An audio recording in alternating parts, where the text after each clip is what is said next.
the shadows of the past, as from a faded tapestry of time's procession, slow and vast, I step to bid you bear with me, the while your fancy I engage, to look upon another age. An age when on the human tide the plumed wave of chivalry rose to its summit, sweeping wide across a nation's mighty sea. France never shone a brighter power than in this high, romantic hour. So come with me to France of old, to fiery days when hearts beat high, when blood was young and hate was bold, and sword crossed sword to do or die. For love and honor gloried then, and friendship reached its peak with men. Friends were friends in those brave days. Athos, Porthos, Aramis, aye, graved our hearts with a mystic phrase, bound our lives with a mystic tie. Come, stir your soul with our ringing call of all for one, and one for all. Come on, come on, come on!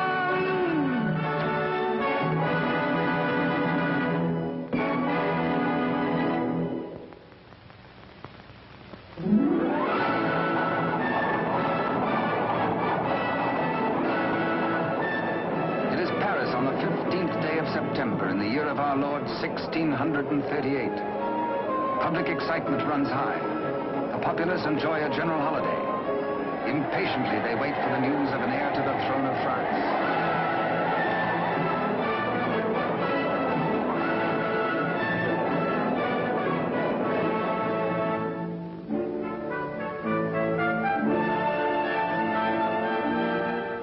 His Majesty Louis XIII, King of France. Maintaining his royal authority through the wits of others, he is himself weak and vain and lives in the oily smiles of a small circle of favorites. But the court is alive with intrigue. There are parties within parties, conspiracies beyond conspiracies, plots and counterplots.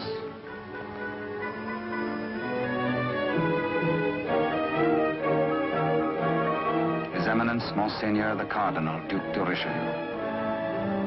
He is the greatest statesman of the day and manipulates the strings which guide the king.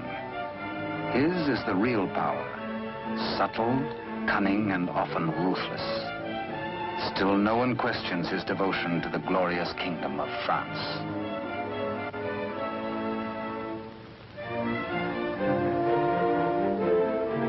On this auspicious morning, the king pays a state visit to his queen. It is the custom for the sovereign and his courtiers to attend the expectant royal mother until his child is born.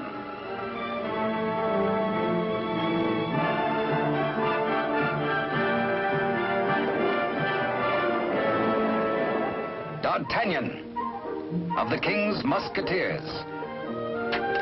Relieved of his duties at court for the day, he hurries to the home of his sweetheart, Constance Bonacieux. Constance is seamstress to the Queen and is expected at the palace, so she cannot tarry long.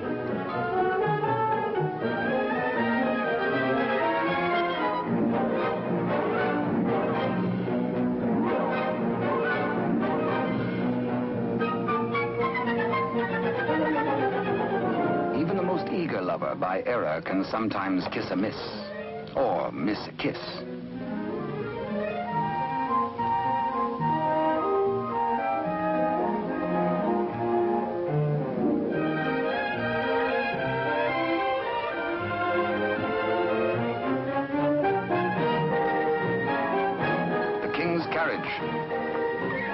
It arrives for Constance. She carries an infant's layette in a crocheted basket for the Queen. One kiss, one caress.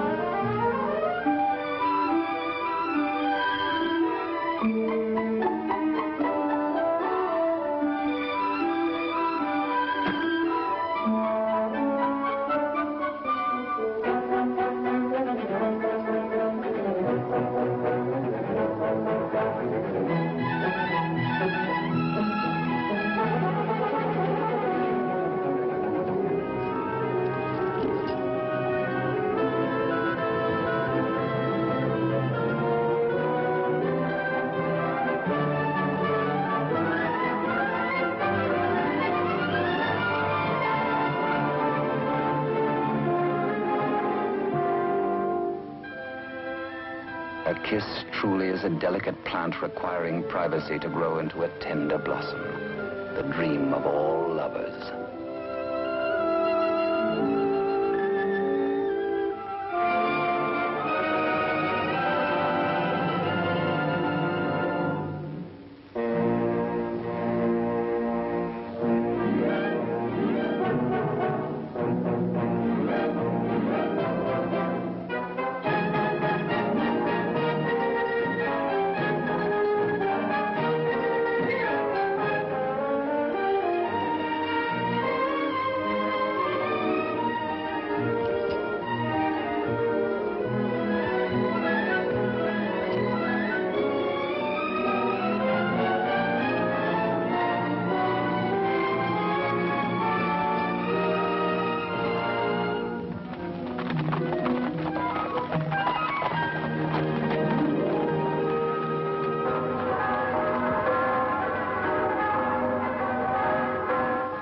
The Cathedral of Notre Dame remind D'Artagnan of his friend and fellow musketeer, Aramis. He might be in danger. Aramis had threatened to continue his flirtations with the pretty owner of a roving, provocative eye, who unfortunately is married to an officer in the Cardinal's guards. The guardsman naturally resents these attentions from this musketeer, but is restrained. Has not the Cardinal forbidden these duels with the King's musketeers? Hola! Famous battle cry of the musketeers. Instant help comes from the most fearsome steel in the kingdom. Huge Porthos, brave, strong, a King's musketeer. And musketeer Athos, gentle Athos, yet a deadly swordsman is able to kill with his left hand as with the right.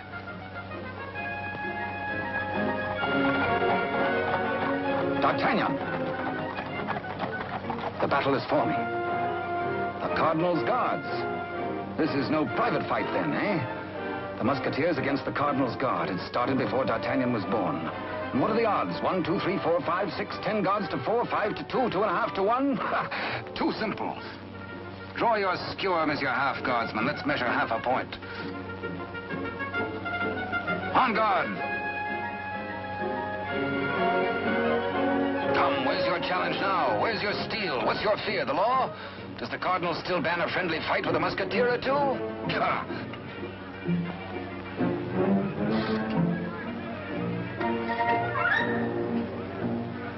Porthos, as always, is thirsty. He has capacity. D'Artagnan, with his quicker eye, has a more bountiful drinking source.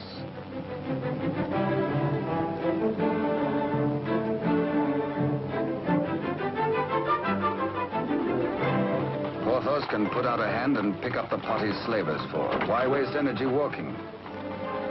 Come, driver, come inside with us.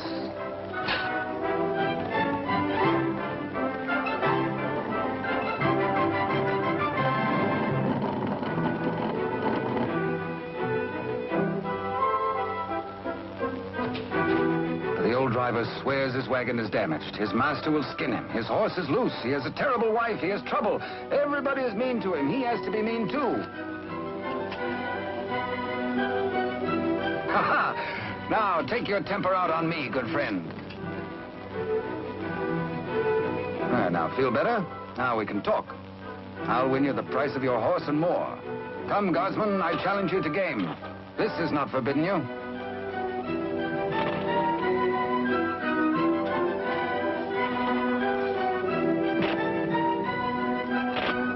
Dice are kind. Here's 20 times your price.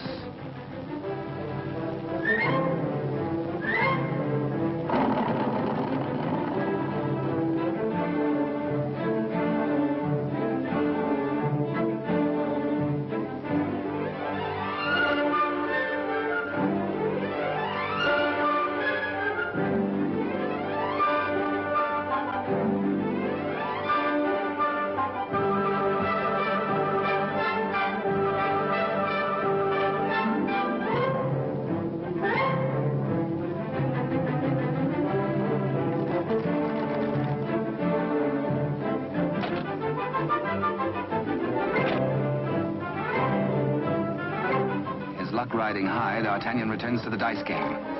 Laughing and playing a while longer, he wins hands down from a fat-headed guardsman while waiting for the late evening rendezvous with Constance. Porthos, too, has women on his mind.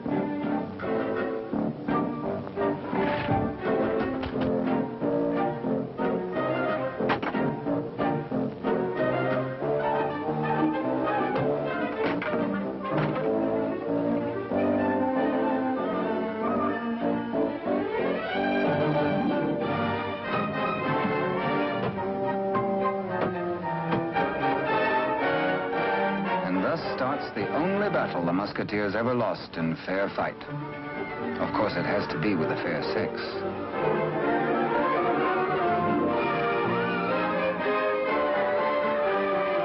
For the first time in his life, a panic-stricken Porthos screams a terrified, "Hola!" Athos hears him.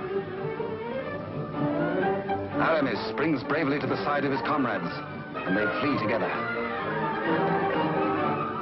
But D'Artagnan hears only the pounding of a lover's heart. As the flood of battle at last sweeps close to him, he leaps to meet the foe and draws his swords. He will fight, yes? No, yes, no, he won't. Here, indeed, discretion is the better part of valor. Caught between the she-devils and the deep blue sea, they choose the water.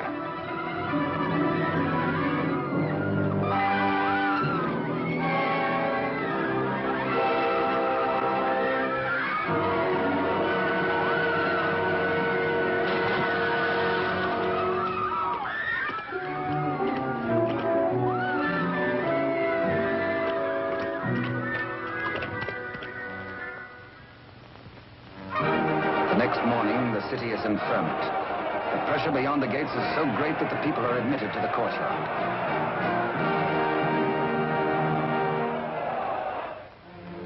Adjoining the Queen's apartment, Constance prepares the layette.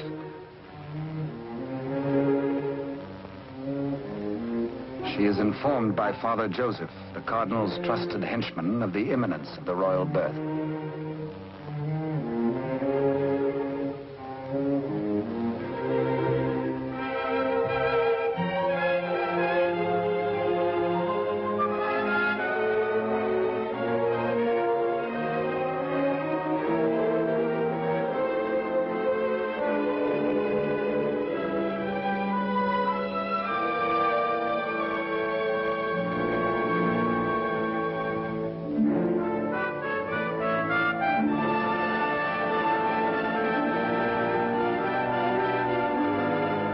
And so a prince is born to France, one day to become Louis XIV.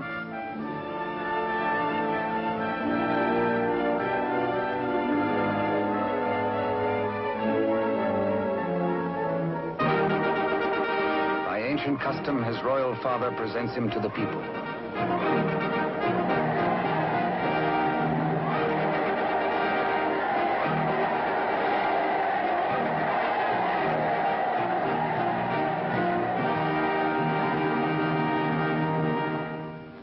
But in the Queen's bedroom, another cry is heard.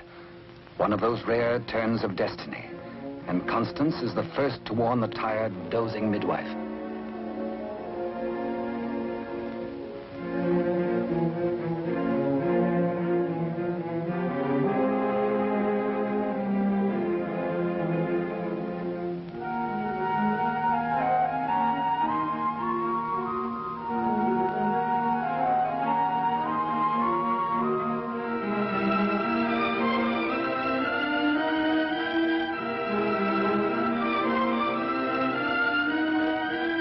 Father Joseph grasps the vast consequences of this extraordinary event.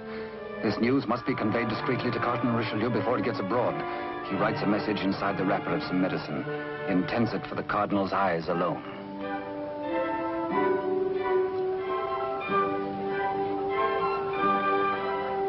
Your medicine, Your Eminence.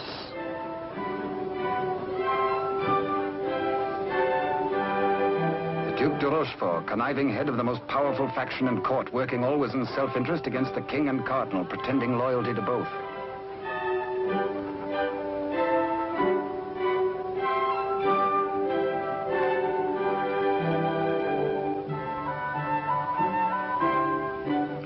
capacity for caution on the part of Father Joseph is indeed well-founded. De Rochefort, having many times seen messages thus taken to His Eminence, becomes inquisitive. He resolves by a simple trick to learn the secret passed to the Cardinal. A substitution of scraps of paper.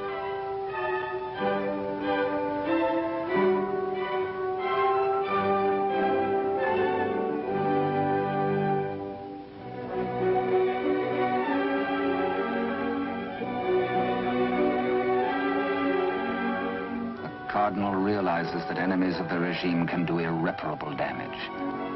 2 heirs to the throne. 2 rival parties of courtiers. More quarrels, more bloodshed. Poor France, helpless, torn between 2 factions. The secret of the twins must indeed be forever guarded if France is to have peace, and if he, the Cardinal, is to retain his power.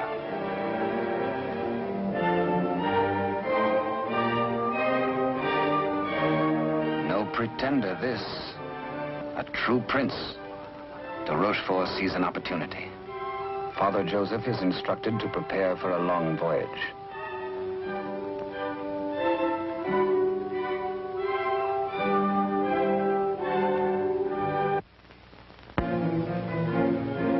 The Cardinal has a plan. He sends a page to summon de Rochefort.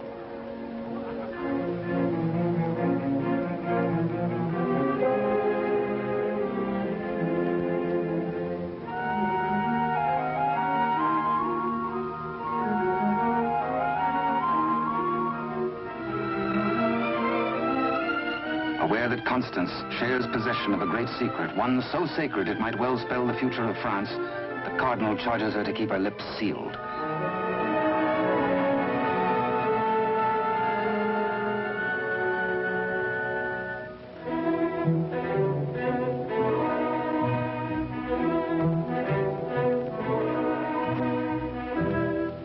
Richelieu entrusts the wily de Rochefort with Constance's safety. She must not be permitted to see anyone until further notice. The Cardinal is not at liberty to tell his reasons, but de Rochefort is making his own plans.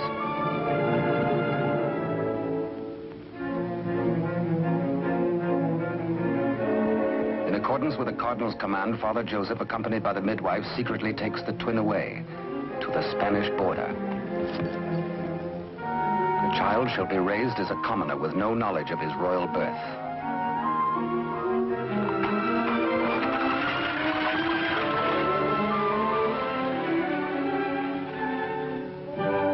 Meanwhile, in the great ballroom, the king holds a reception in honor of his firstborn. Had he known the cradle should have held 2 sons, he might have been less self-satisfied with the Cardinal's congratulations.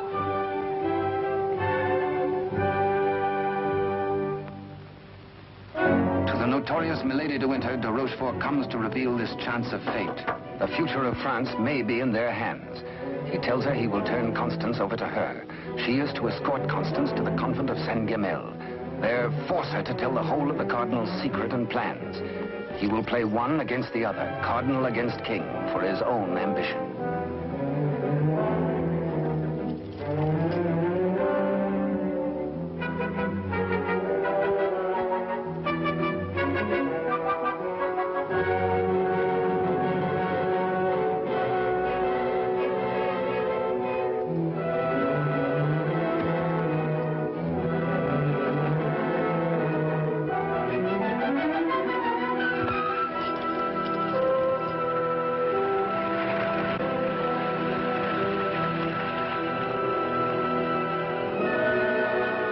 Constance to be...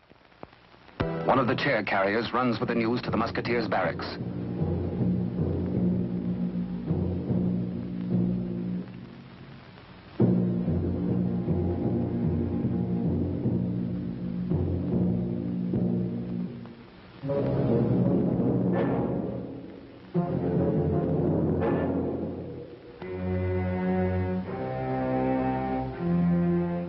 D'Artagnan, wake up! Constance taken by force, by de Rochefort.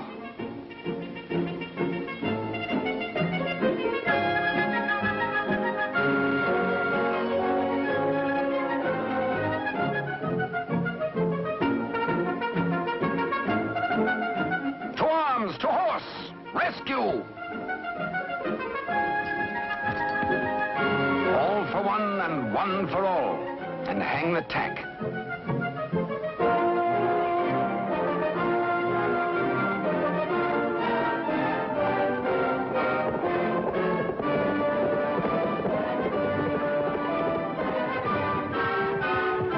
The wily cheat is in no mood to cross steel with this angry Gascon bent on justice.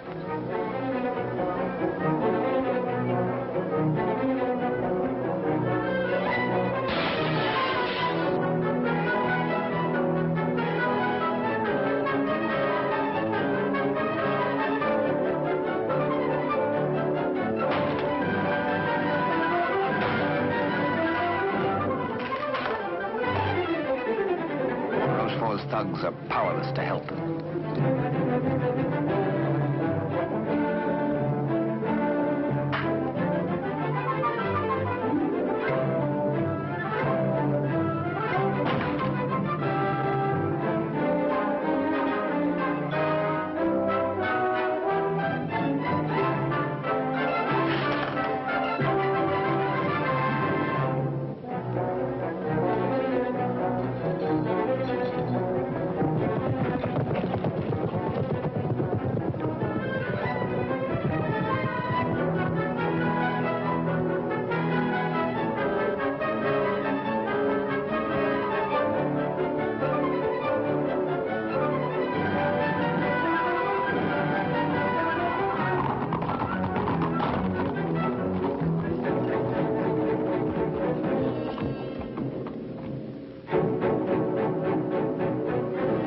Rochefort is stubborn. He will not talk. He has to be persuaded.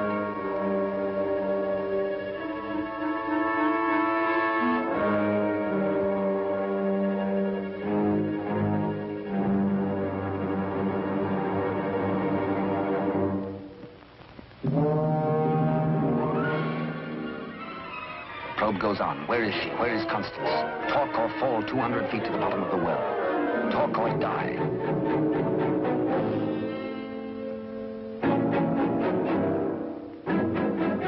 The Cardinal's guard look on, afraid to act. A strand at a time, steel cuts through hemp. 3 strands of it, and now but 2.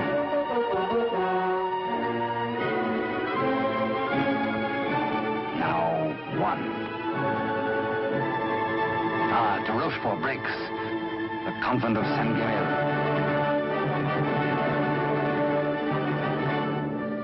To the rescue!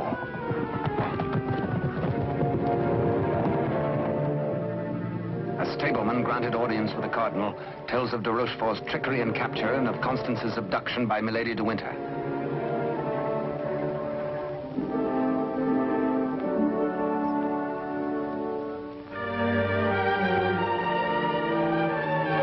Cardinal Richelieu and his escort reached the well to confront the Duke.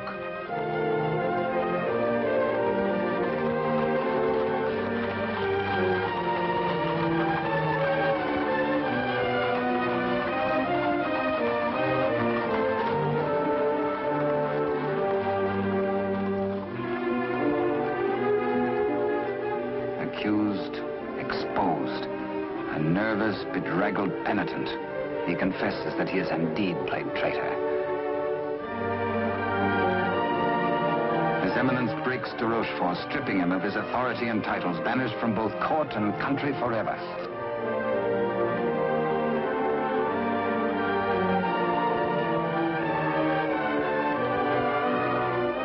Fearing for the safety of Constance, the Cardinal speeds in pursuit of Milady de Winter.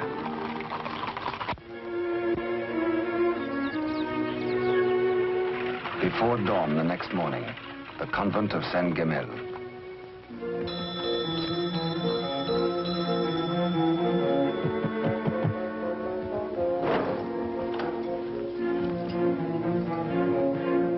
Milady de Winter assures the unsuspecting nuns her prisoner is an enemy of the state, to be confined to the convent on orders of the Cardinal.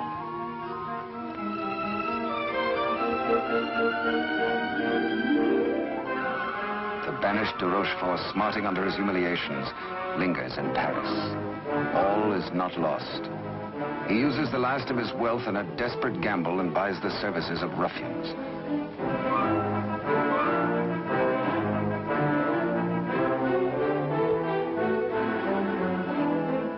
Pursue the Cardinal and assassinate him. Next, find D'Artagnan and his 3 musketeer friends and put them to the sword.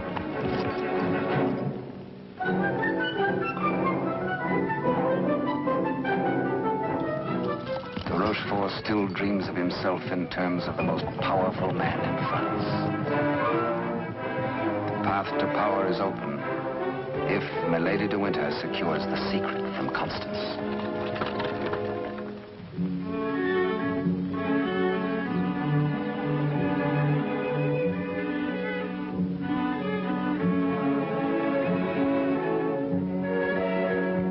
With sweet words and honeyed entreaties, the unscrupulous Milady de Winter seeks to cajole Constance into telling all she knows.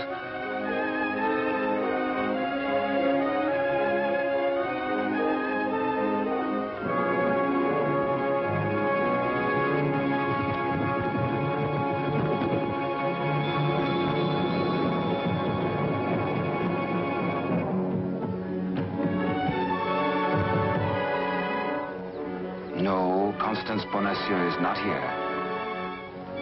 But he hears her voice.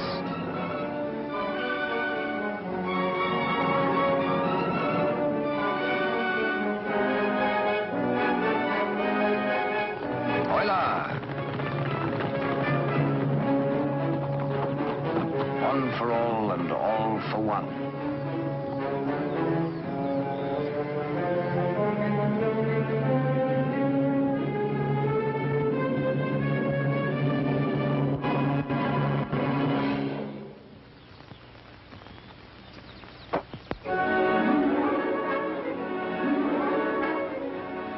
Mark of the public criminal, burnt by a branding iron into her flesh, a sign to all.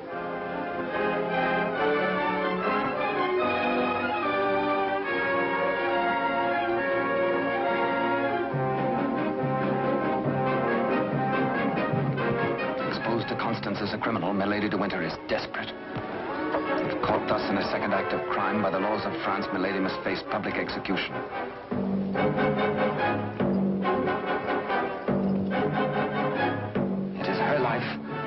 Or that of Constance.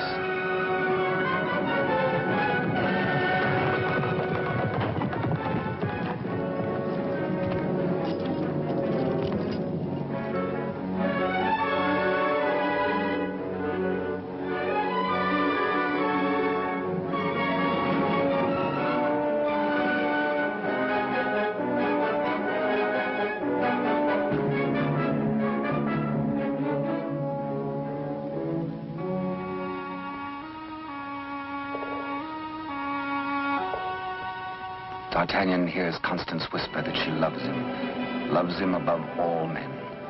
And then she murmurs 3 words, the other one, the other one.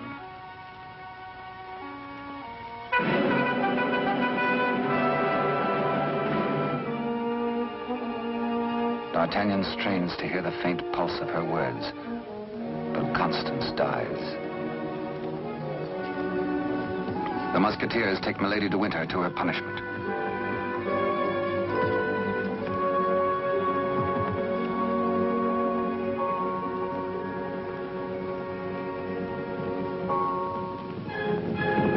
His Eminence the Cardinal has traveled through the night.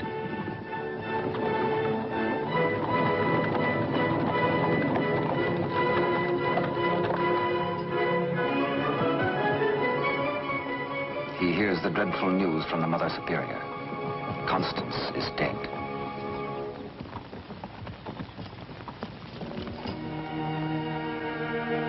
Faithful, loyal Constance.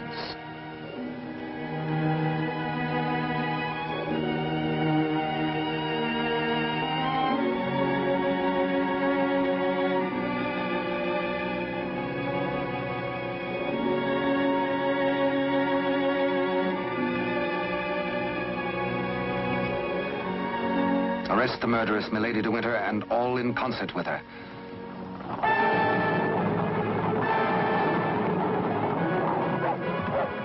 three musketeers, Athos, Porthos, and Aramis, enraged, take the law into their own hands and deliver the murderess to the public executioner and order her death.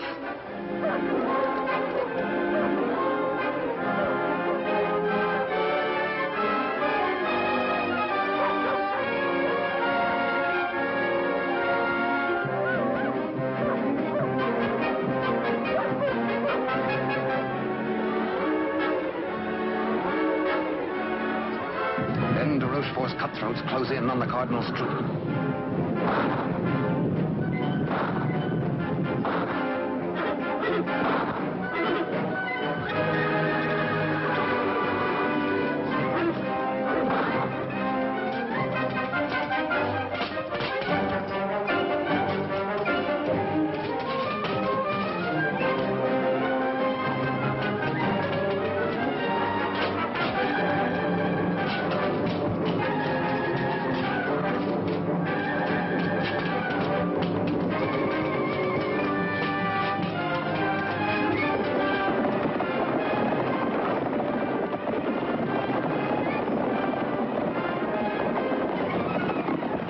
Some distance away, the musketeers are captured by their deadliest rivals. The Cardinal's guard formally arrest the musketeers for continuing to take the law into their own hands. Disarmed, the musketeers are set against the wall for execution.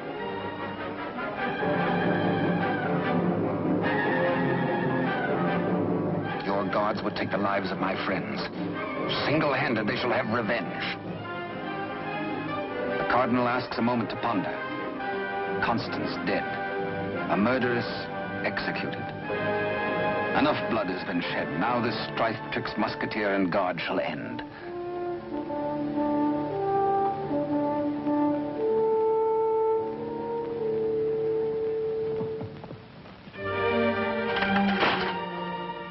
D'Artagnan's plea saves his friends, but there's to be a harsh penalty.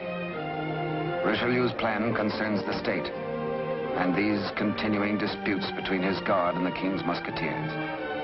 The four musketeers must separate, never to come together again on pain of death. His judgment, oh, a sorry day. The musketeers are banished, each to his own province, never to visit Paris again, nor set foot beyond the bounds of his own fields.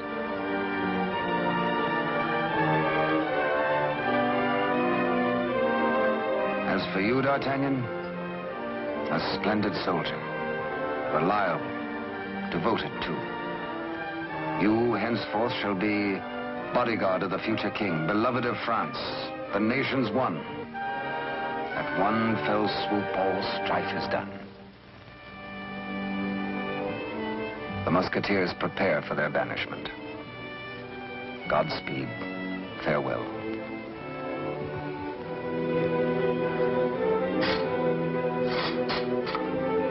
Eternal friendship, it shall not pall.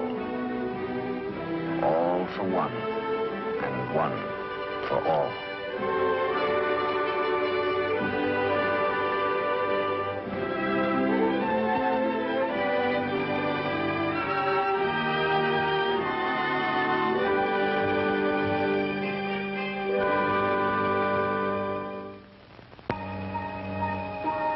"5 years have passed. France is at peace. The infant prince grows to boyhood. Cardinal Richelieu, driven hard by the responsibilities of high office, lives in semi-retirement. And a royal father educates his son in courtly etiquette.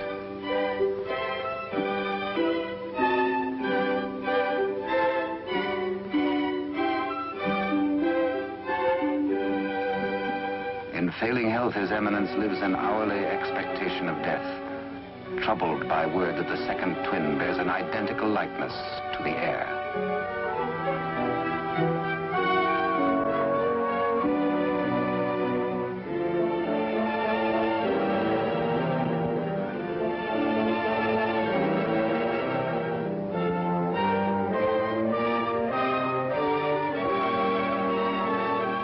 Dangers inherent are obvious and weigh heavily on the Cardinal's mind.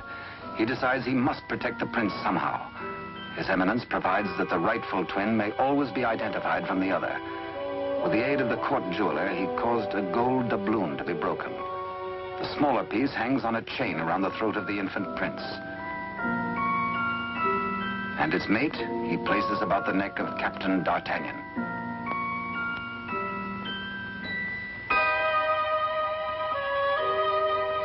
And so, by joining the pieces, the true heir to the throne of France and the prince's first guardian are known to one another for all time. He starts to say, I hold a secret. But the chill hand is upon him. The life spring ebbs, and the great voice is silenced.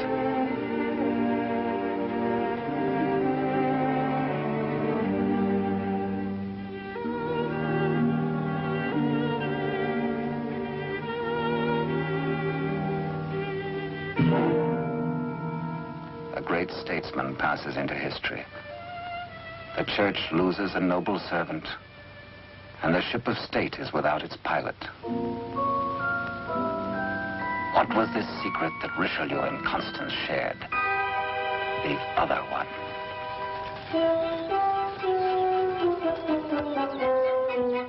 Across the Spanish border, the prince's twin brother is reared by servants of the late cardinal.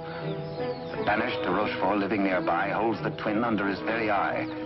He bides his time. He has only to wait patiently for the proper day.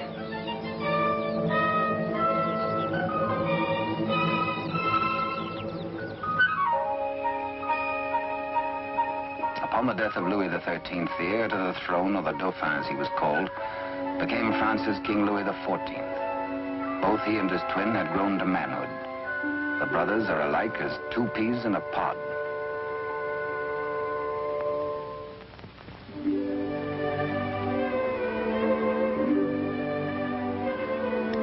Years have passed and more since Richelieu bent his iron will to break the bonds that held us four. But Porthos, Athos, Aramis, I will ride once more.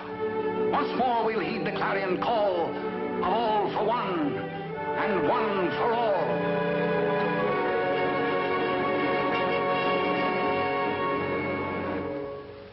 During the years, de Rochefort's connivings have brought the exiled twin under his control. Secretly, they have returned to Paris. De Rochefort has lavished upon the usurper the trappings of royalty, teaching him to copy even the handwriting of his brother, the king.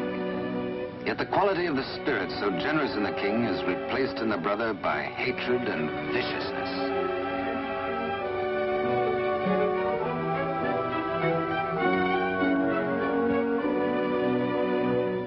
The king's valet, a de Rochefort spy, brings long-awaited news.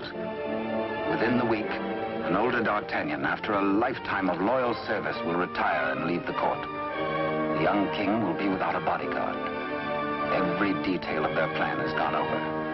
The map, the sentries to overpower, the secret approach to the royal apartment, the signals.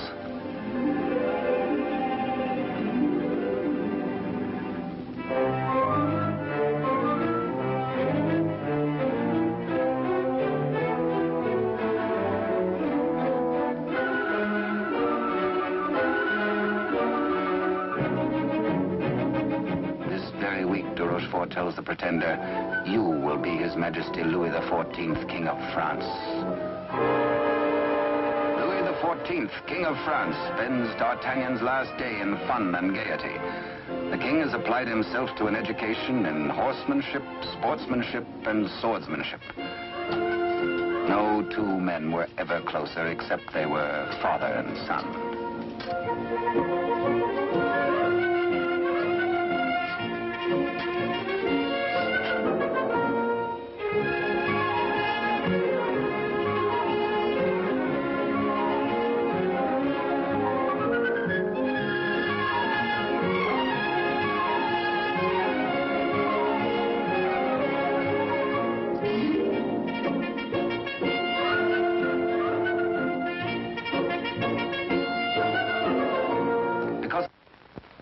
Early, D'Artagnan enters the royal bedchamber to bid the king goodbye. Tonight he feels happy. His service is done. His king is secure. The state is safe. But by some odd premonition, the coins are matched on this final night of parting.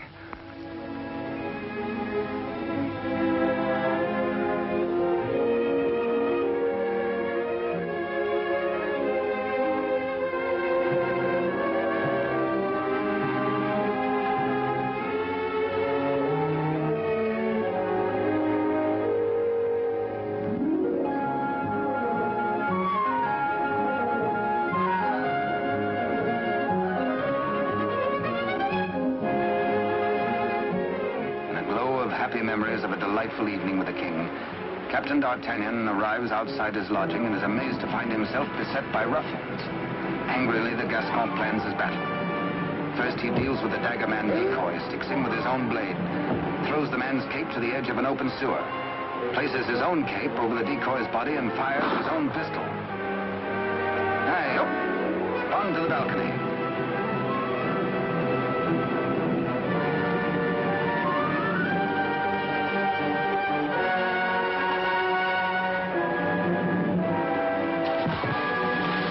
There, they believe, goes D'Artagnan.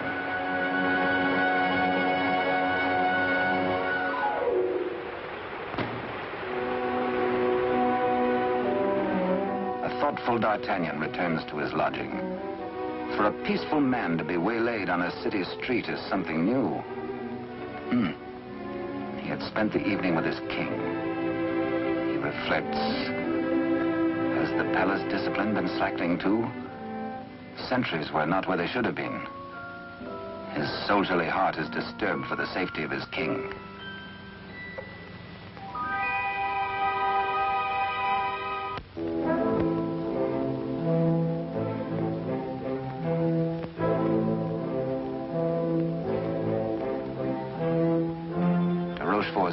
Working without a hitch.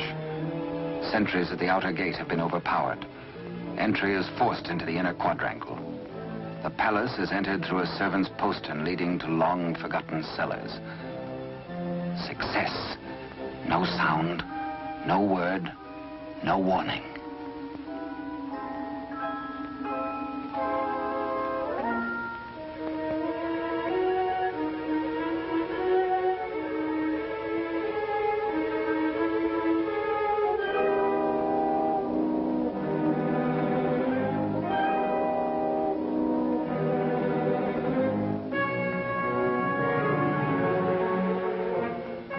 Pretender waits impatiently below for the deed which will make him king.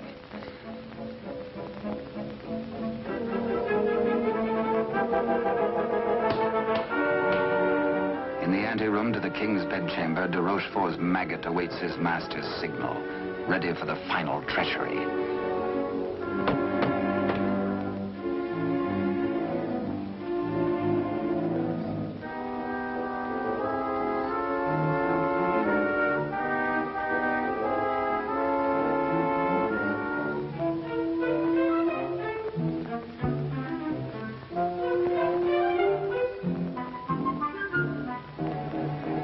And a little after 11 o'clock on this fateful night, in one tragic moment, France loses her rightful king.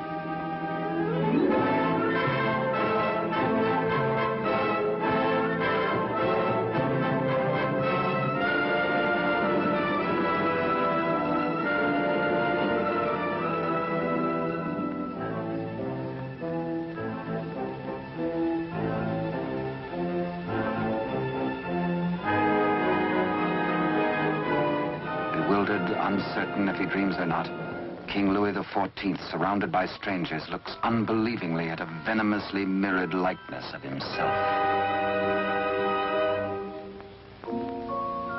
The usurper watches his royal brother with a lifetime of hate. De Rochefort's plans have been cleverly checked and double-checked. He means to hold the true king a prisoner as a threat over the head of the usurper should he rebel against his commands.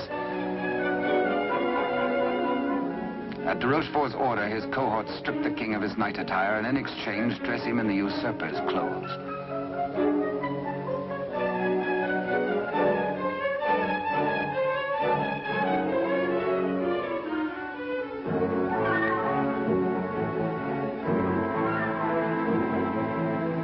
Into the palace cellars, a messenger reports breathlessly. D'Artagnan is dead. His body thrown in the river. Complete triumph at last.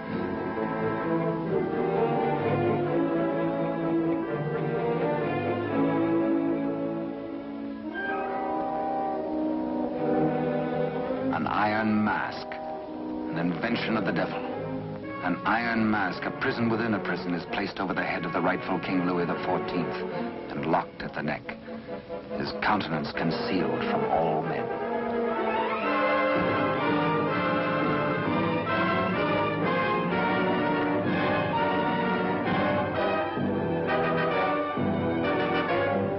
true king is led away.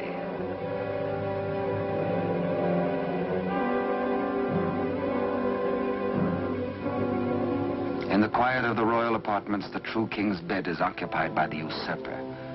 Trusted servitors have been spirited away. The twins' lackeys have replaced them.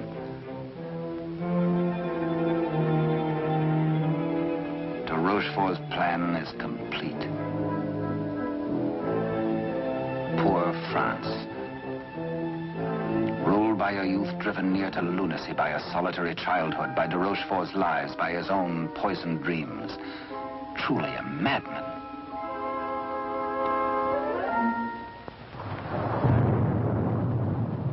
Suffering in human life is proportioned to human strength. When the young king, stupefied and crushed, found himself led a prisoner to a cell in the Chateau Sainte Marguerite in the south of France, he fancied at first that death is like sleep and has its dreams. He believed himself to be a spectator, a palpable phantom of his own suffering. A torture the more terrible since it might be eternal. Eternal death. How can I have died?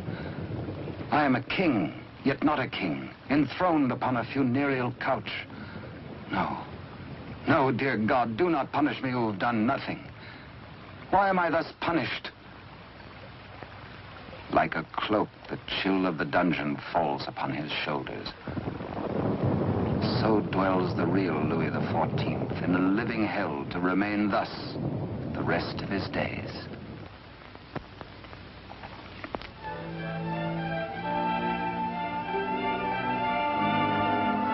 The Queen Mother, always restricted, prevented from seeing her son, determines finally to pay him a visit.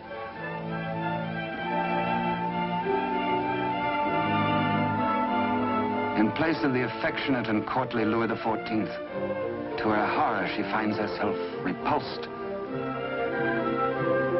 Doubts, again doubts. What strange malady besets my son? She thinks again of the other one. De Rochefort hurries to the king's apartment, fearful that a mother's heart has sensed the truth. In pretense of humility, he asks the Queen Mother to leave affairs of state.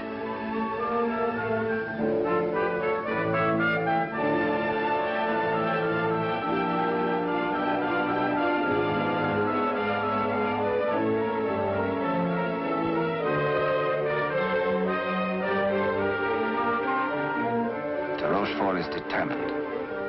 This shall not happen again, and whispers death.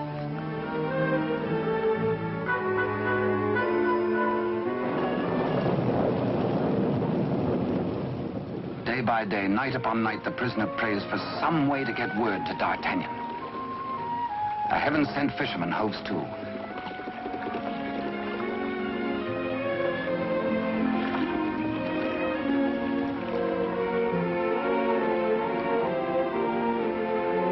He finishes scratching a message into pewter, and as all good prayers must be, his prayer is answered.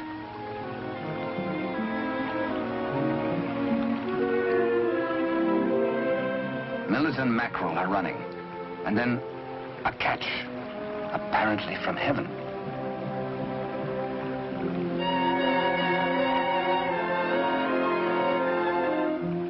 The fisherman reads the name of D'Artagnan, the idol of the nation. A written word, a beloved name, an urgent message. He, a patriot, needs no urging.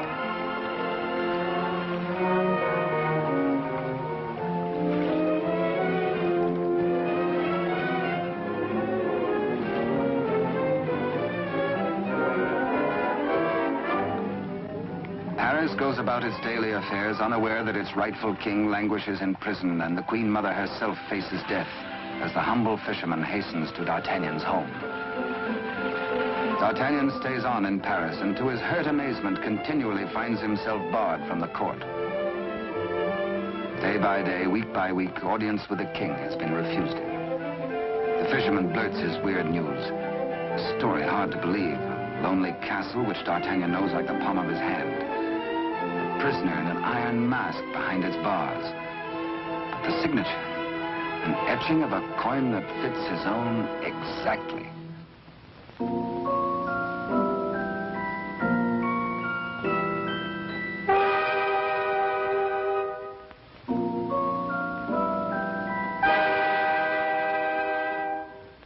Come, friend, eat and drink.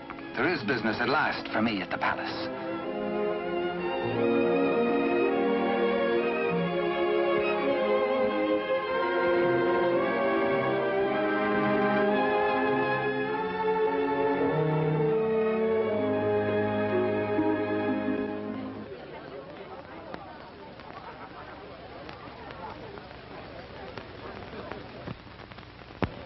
Threading his way through the perfumed route of the court's chattering idlers, D'Artagnan finds himself a stranger in a strange atmosphere. And there is reason, he thinks, for this curious tension. De Rochefort and the king. This cannot be the boy I helped nurture into manhood. This is not the face of my king. Those are not his hands, that wrist neither parried steel nor engaged a point. What's been happening at court? De Rochefort's back in favor, a disgraced exile once more sporting about the throne room in the king's presence. D'Artagnan is amazed and shocked. But a further shock is in store. A chain and coin is passed to de Rochefort. If he can believe his eyes, in all the years he served the king, they never left his royal person. He overhears a snatch of conversation. The other one. And suddenly he hears the dying voice of Constance. The other one. The other one.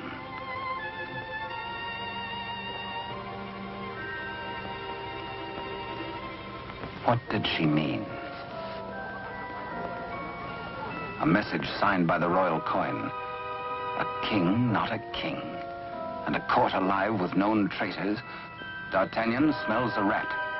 But a rat has seen him and gives warning. The palace guards are alerted. And all exits barred.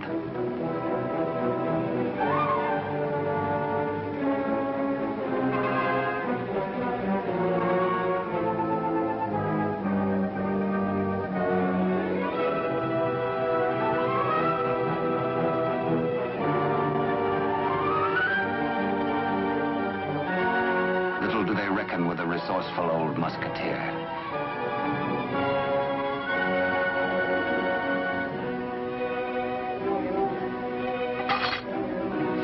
D'Artagnan orders a king's loyal troop to be hurried to meet him at the Chateau Sainte-Marguerite. Couriers are to be dispatched to his old friends, the three musketeers, Athos, Porthos, and Aramis. To arms, musketeers! Your king has need of you. One for all, and all for one. The jig is up. D'Artagnan lives and knows. His pewter plate. Perhaps even now he has reached the prison gate.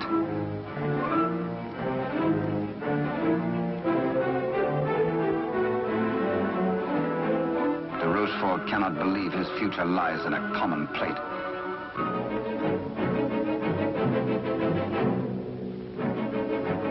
Quickly, he resolves to end all doubts. He decides to ride at the head of his troops to prevent any attempt to free the king.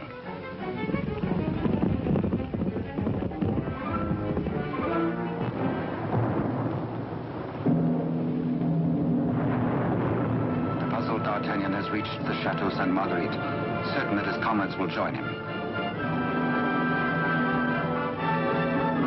Under cover of the raging storm, he rose to the grotto beneath the castle.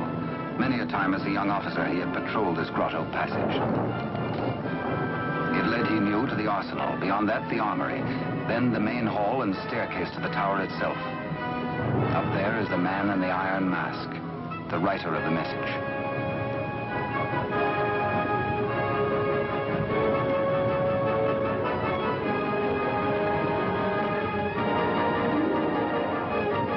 Astonishment, D'Artagnan finds the entrance to the arsenal is newly walled.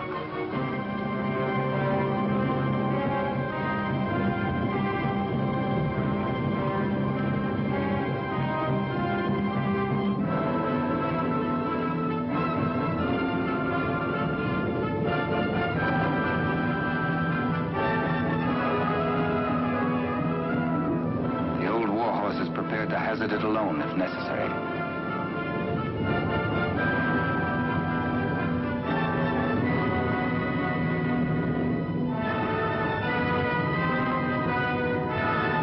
The fisherman returns to the opposite bank to await the arrival of help.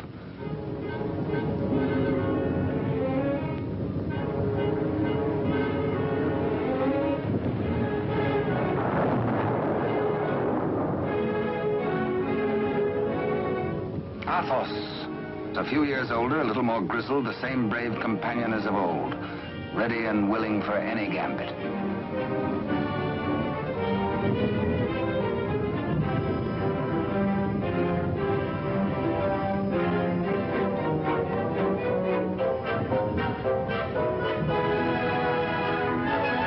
And now Aramis.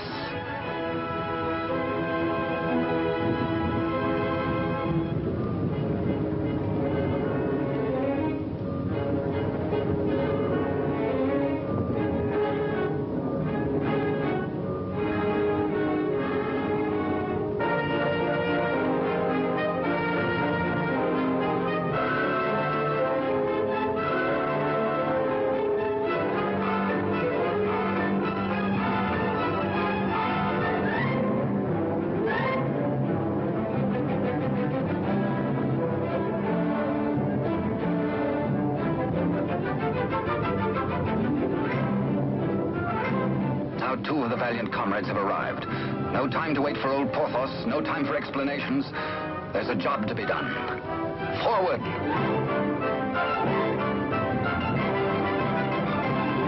Through the racks of gunpowder barrels to the main hall, and the tower staircase itself.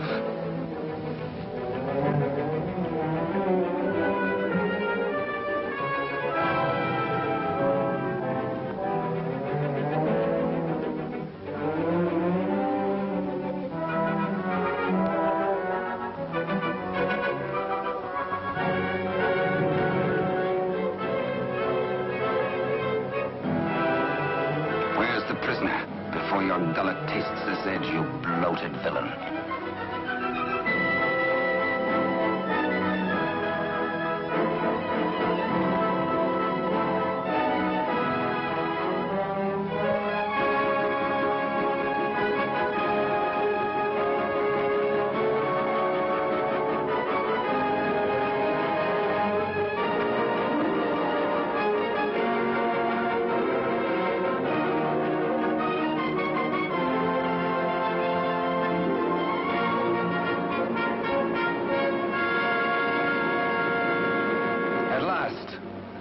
D'Artagnan knows the voice. It is his true and rightful king, Louis XIV, King of France. The castle guards.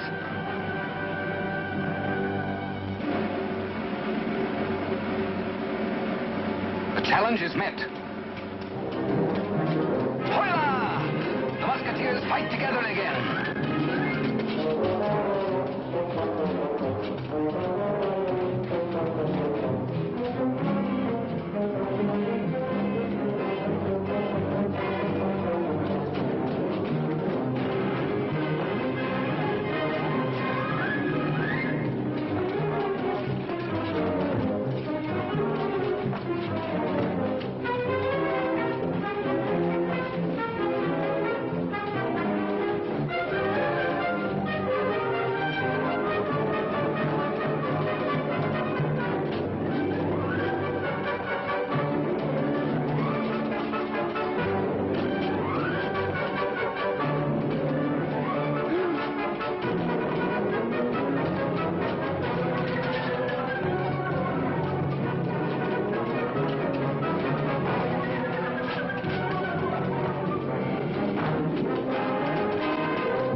more eager on that account, and thirsty as much for the sight of his companions as for a little drop of blood.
All for one and one for all. These certain cherished friends that I shall wait for you. What good times we had together, eh?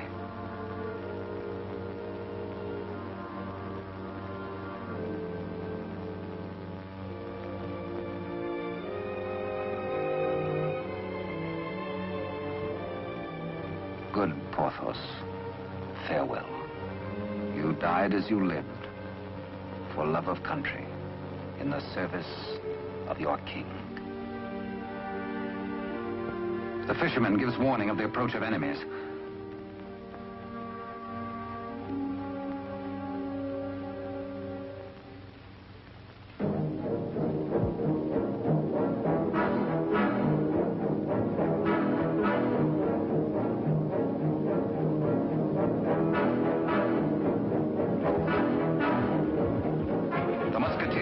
The king and gallop off to Paris.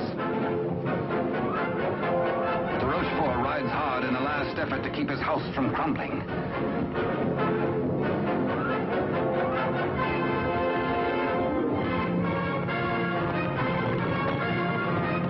The odds are 10 to 1.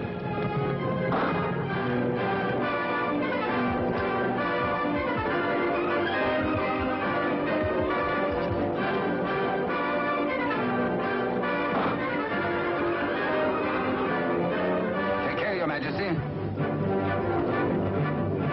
On to Paris! Farewell, gallant Aramis. A traitor's bullet struck you down. Meanwhile, Athos crosses swords with de Rochefort.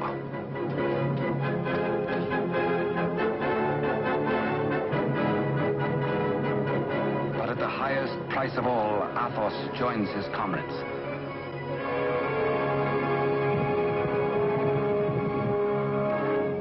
Without knowing his own peril, the half-wit, half-king entertains his royal mother at a palace luncheon.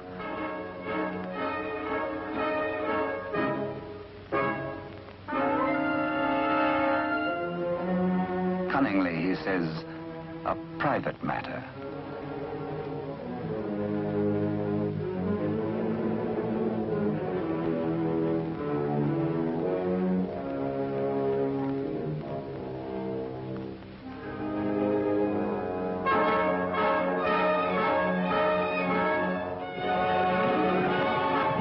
Troops from the palace, friends or foe? Friends. D'Artagnan breathes relief. The king is safe. God save the king!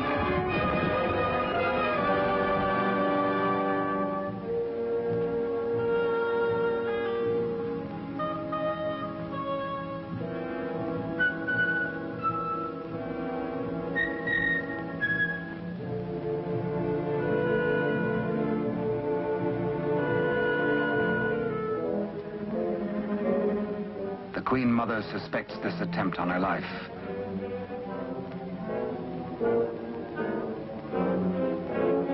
The witch's brew, a subtle poison already responsible for many an agonizing death.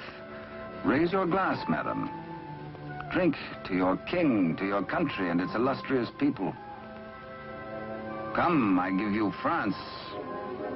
Dare she refuse? It is the edict of her son, the king.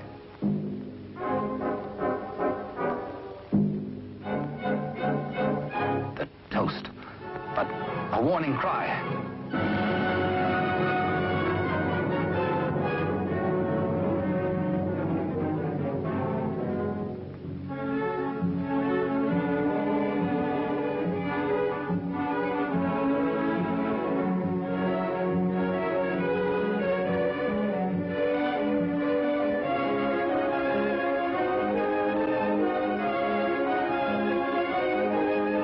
The usurper finally gets his rightful crown. De Rochefort's own damnable invention, the Iron Mask, his to the end of his days.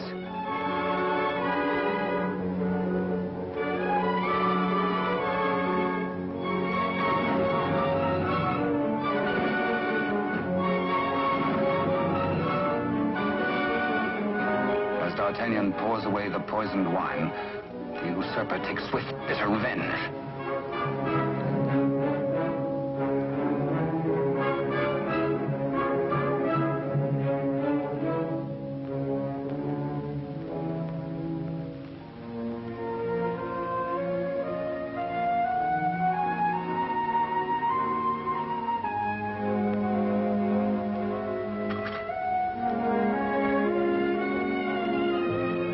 D'Artagnan knows himself mortally wounded, but allows no sign to mar the happiness of his king.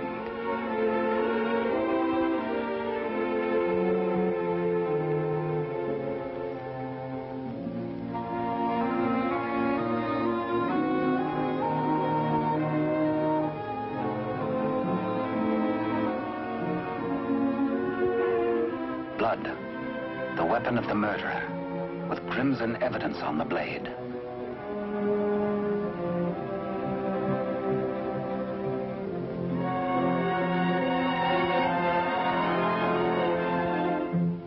Grateful Louis looks for Captain D'Artagnan to honor him with the baton of a Marshal of France. But where is the Musketeer?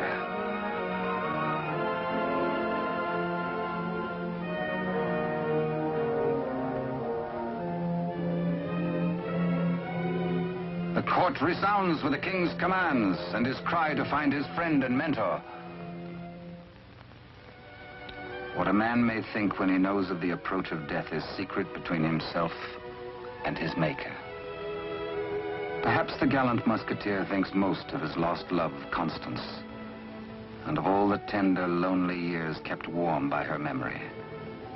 He dies in hope of faith that she might welcome him, that once again they might be one. How can they die, these bright ones? How may such energy, once released, be prisoned by earth or stone or grave? We die as we lived, say they, with life. And with life, how can there be death? Only remember us. Only open a little book and we shall always be with you. To ride a fine horse, or to cross a sharp blade, or carouse with a barrel, or dally with a maid. Come one, come all.